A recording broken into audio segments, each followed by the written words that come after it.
hope you've all had a nice day. So in the last video I looked at some Brutalist architecture from the United States, and tonight we're going to be moving north and having a look at some buildings from across Canada. So please sit back, relax and enjoy. So to start off with, we're going to have a look at Habitat 67 in Montreal. This very unique and bizarre design was completed in 1967 as part of the International and Universal Exposition, otherwise known as Expo 67, designed by Moshe Safed. Habitat 67 is an experimental 12-storey residential block next to the St. Lawrence River in Montreal. It was intended as an ambitious attempt to further design and solve problems with housing in Canada. It aimed to offer the advantages of both living in apartments and also single-family housing combined together in a dense environment, while avoiding the monotony and sameness of conventional residential blocks. The actual blocks were arranged in a way that could allow more contact between neighbours, more so than a traditional residential block, which, to be fair, do often look like they almost trap people in. Vertical towers, not much contact between neighbours. So I think these terraces definitely allow for more contact between neighbours, which is nice. Each housing unit is based on prefabricated concrete sections which appear to be randomly placed. They look almost like a beehive rather than a typical block. But whilst they do appear to be randomly placed, they're actually arranged in three terraced pyramidal groups, and the form they take increases the distance between units and increases privacy, allowing for each unit to also have its own open terrace. 2-bedroom apartments take up 2 units worth of space, whilst the larger apartments take up 3 units, and 1,000 units were planned to be built after the expo, but only 158 were completed in total, mainly due to problems with the workforce leading up to construction, which created problems with construction, also budget overruns as well. However, the apartments are still in use today and are privately owned. They've undergone massive redesign, so they do look a lot more modern on the inside, but the exterior look is still pretty much the same as it has been in the past. So next on the list is the Simon Fraser University in Burnaby, which is in British Columbia. Simon Fraser is one of several new universities built in Canada over the 1960s. So the university was finished in 1965 and is located next to the Burnaby Mountain above Vancouver. The university was designed by Canadian architects Arthur Erickson and Geoffrey Massey, who won the contract in a competition.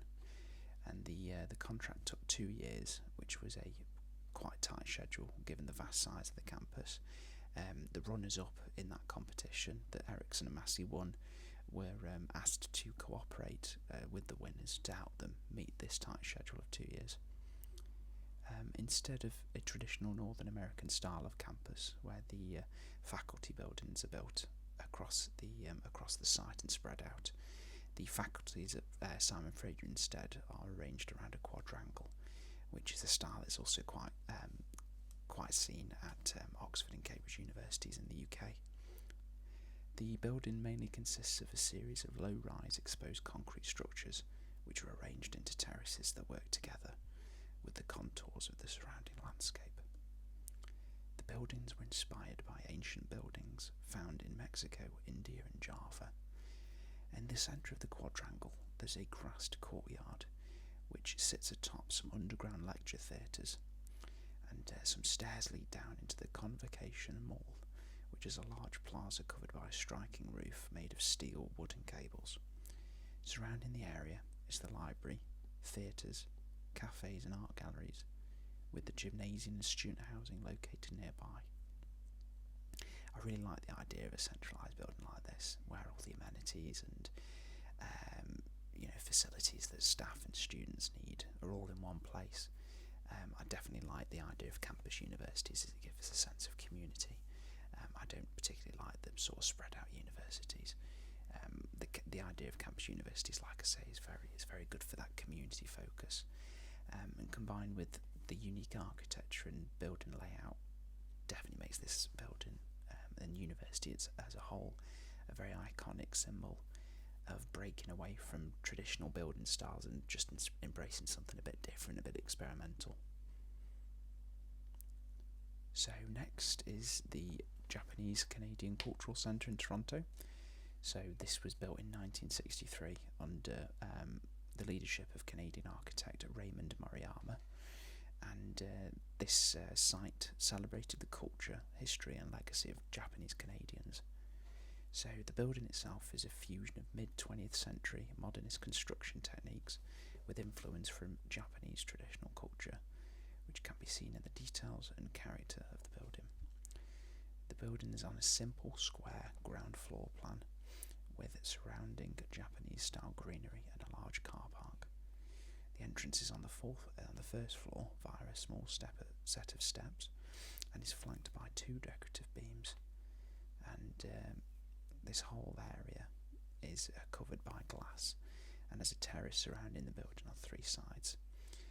There's a concrete wall towards the left-hand side of the building, which contrasts a lot with the actual glass walls below, highlighting the fusion of these architectural styles.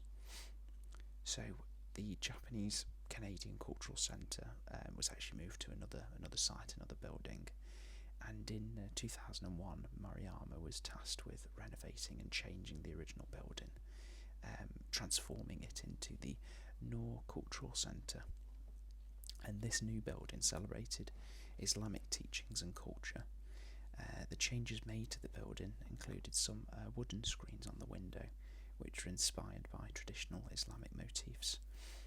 However, this building was once again sold in 2021 following the COVID-19 pandemic, and isn't currently in use, with the owners instead planning redevelopment for the site.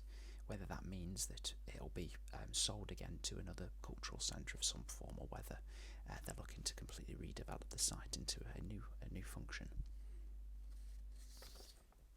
So lastly on today's list is Fogo Island in Newfoundland and Labrador. So we're going to be looking at Fogo Island Inn. This is an experimental hotel built by Norwegian architect Todd Saunders. So the idea behind the hotel was to blend nature and architecture together, and the hotel was completed in 2013, which makes it the newest Brutalist building on my list so far.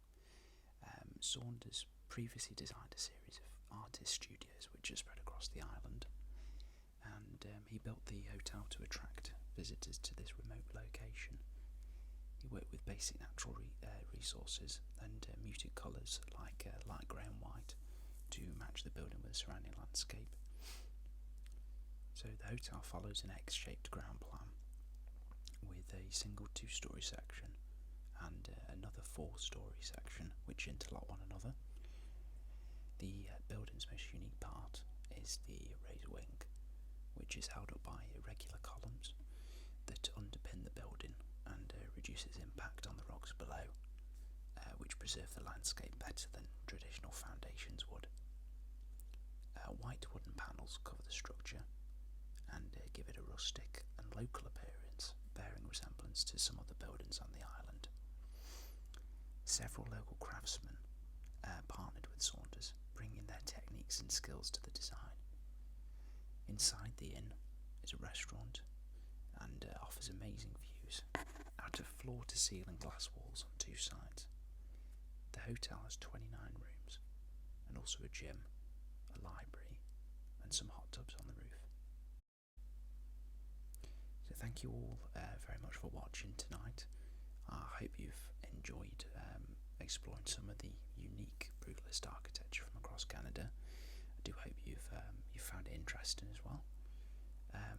In the next video I'll be looking at some places from Mexico, and then we'll move further south into Central and South America as well. Until then, take care, and I'll see you all next time.